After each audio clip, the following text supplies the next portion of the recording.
I can hear that you are frustrated and angry, and I want to discuss this, but I will not continue this conversation if there is yelling and name calling.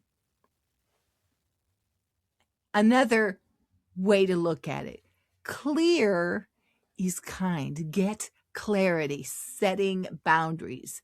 Brown also emphasizes that we often avoid setting boundaries because we feel it's mean. Love is truthful and authentic, but actually, clear is kind.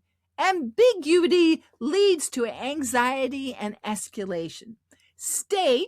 We clearly state what's okay and what's not. And do not hint. Be very clear about it.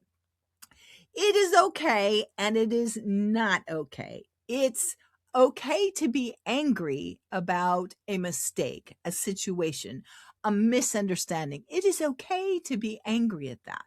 It is not okay to speak to me in that way. It is not okay to poop on the back porch. Amen?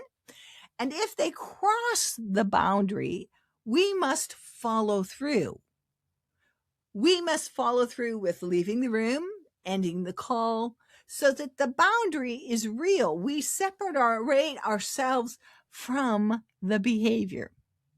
Here, we are advised not to fight back, not to puff up, and not to shrink and make ourselves small, but we're supposed to stand our sacred ground. In 1 John 4:18, it says, fear cannot coexist in this love realm. There's no coexistence. They cannot be in the same room. The perfect love union that we're talking about expels fear. Fear holds on to the expectation of crisis and judgment, and the only registers in someone who does not yet realize the completeness of their love union. So, Kristen, what did you do to enforce the boundaries for your, quotes, peahen?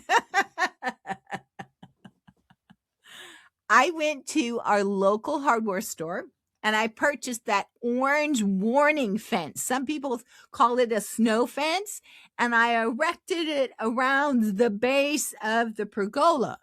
It took a couple tweaks here and there to get it just right. It was an easy fix. And Sweet Pea, she did try to sneak under it, under our winter canvas that protects the pergola so we can be outside during the winter. She tried to get through it. Oh, she wants to be back there. She wants to hang out back there. Colossians 1:21. You were once clearly disconnected in your thoughts. I've been there. You've been there. We've been disconnected from our thoughts, our God-given DNA thoughts.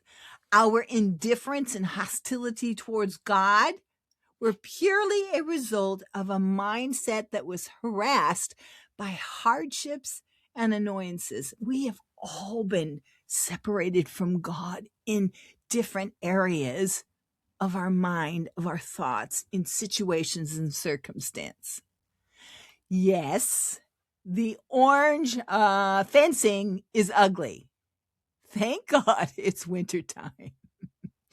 But Sweet Pea is family. We adopted her beauty and her friendship. Love has to do the work of fine-tuning behaviors, first in us, then those we have the privilege to love, those we have the privilege to influence. Protect your peace. Clarify healthy boundaries. And remember, God is much gooder than yours, than mine, or the family member who is struggling. He's much gooder than the bandwidth any of us has about him. And what do? We go the distance for family.